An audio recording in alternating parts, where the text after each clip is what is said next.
Well, good morning from Wood County, Texas.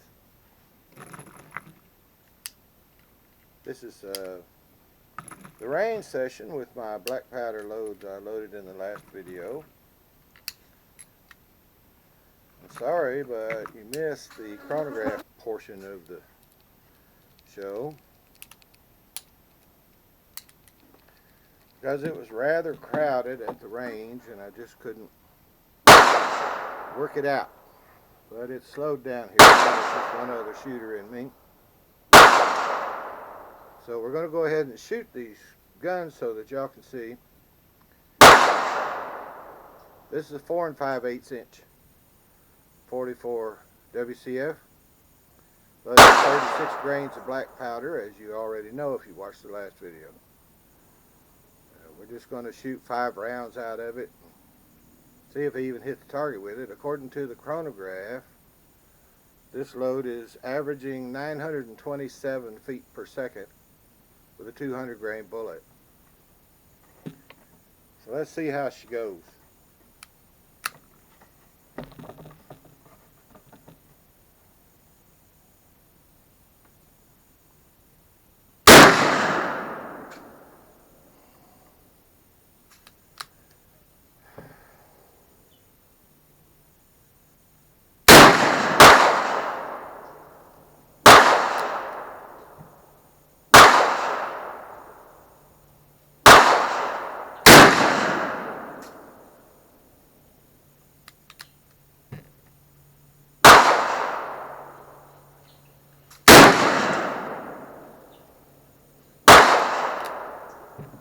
Certainly likes to make some racket.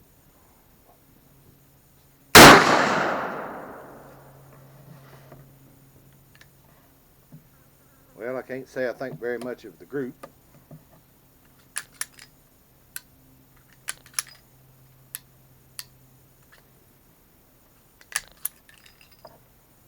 The gun's getting a little fouled. Time to take a brush after it.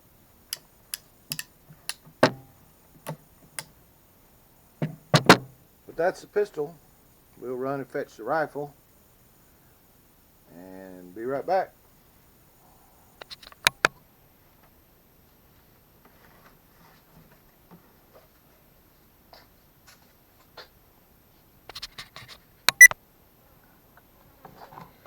Alright, this is Uberti's version of the 1860 Henry. This is the iron frame model. The legend goes that the first 1 to 200 rifles produced by Henry were with iron frames. And Oliver Winchester talked him into going to a brass frame to cut. But I was pretty impressed with this rifle on the chronograph. The average velocity was 1,333 feet per second.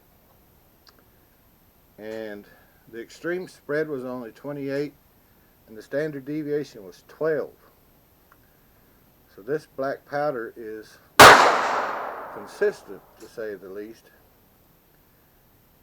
This gun shoots quite a bit high.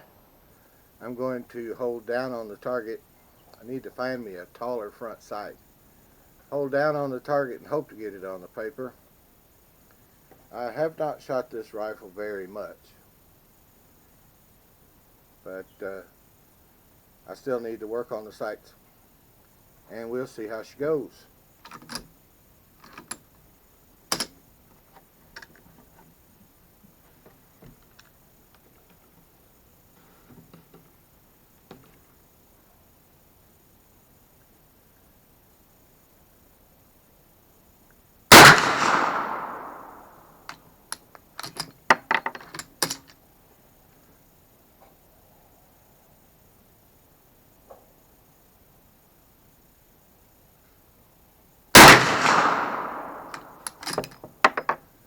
Those two are within 2 inches of each other. Of course, I'm only shooting at 25 yards.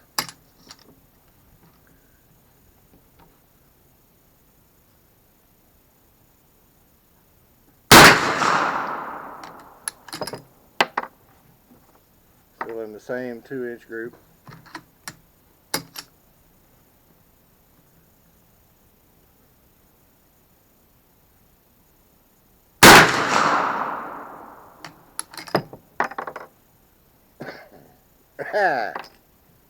Good old black powder.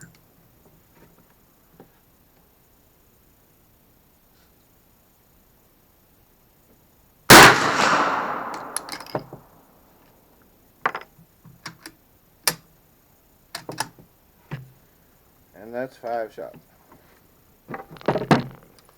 One thing I wanted to point out with these 4440, the bottleneck case in the thin brass allows for good sealing. The chamber seals really well. I've fired about 20 shots out of this rifle so far today, and the chamber and the action are as clean as when I started. I'm sure the barrel's not, but the brass seals really well.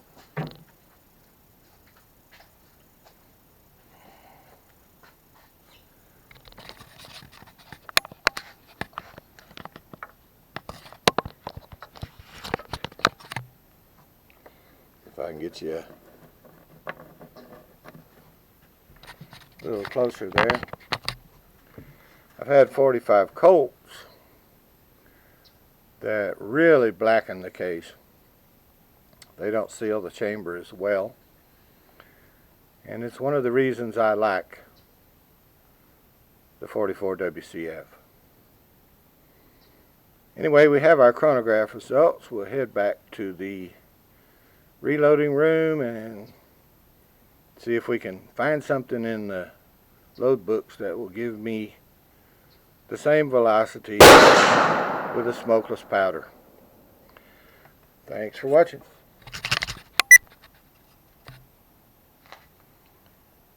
Well, folks, that last clip was supposed to be the last clip. But the problem I have with this rifle is I enjoy shooting so much, I can't stop. So let's have 5 more rounds from a different viewpoint and a different aiming point, and see if I can shoot it any better. But mostly I'm just doing it because I enjoy shooting this gun, and I have the camera and you're here, so let's just shoot it some more.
One more. That's the problem with this rifle. Always just one more.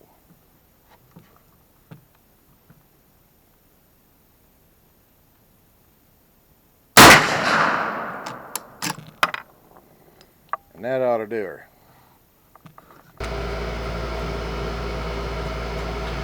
Well, we're back from the range, back in the shed.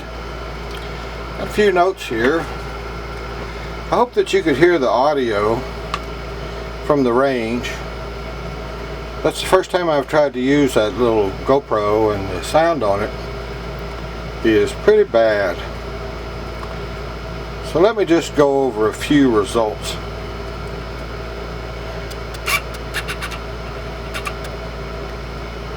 These are the chronograph results for the loads we loaded yesterday. 36 grains of triple FG, 200 grain round nose flat point. Out of the rifle, the velocities were in the low 1300s, which really surprised me. The average was 1333 with an extreme spread of 28 and a standard deviation of 12. I thought that was remarkably consistent for a black powder load. And I think if I'm going to start loading those kind of velocities with smokeless powder, I'm going to have to go to a harder cast bullet, because that's really pushing it for a soft bullet. The pistol, 4 5/8 inch barrel pistol, average velocity was 927. That's quite a bit more than the cowboy ammo you can buy these days. So that means I'm going to have to push it pretty hard too. The soft cast bullets may or may not tolerate that velocity. The extreme spread and standard deviation on the pistol was pretty bad, and since the loads were the same, I don't really know the cause there, but at least I know the target velocities we're going to have to hit with our smokeless powder loads to duplicate the black powder velocities.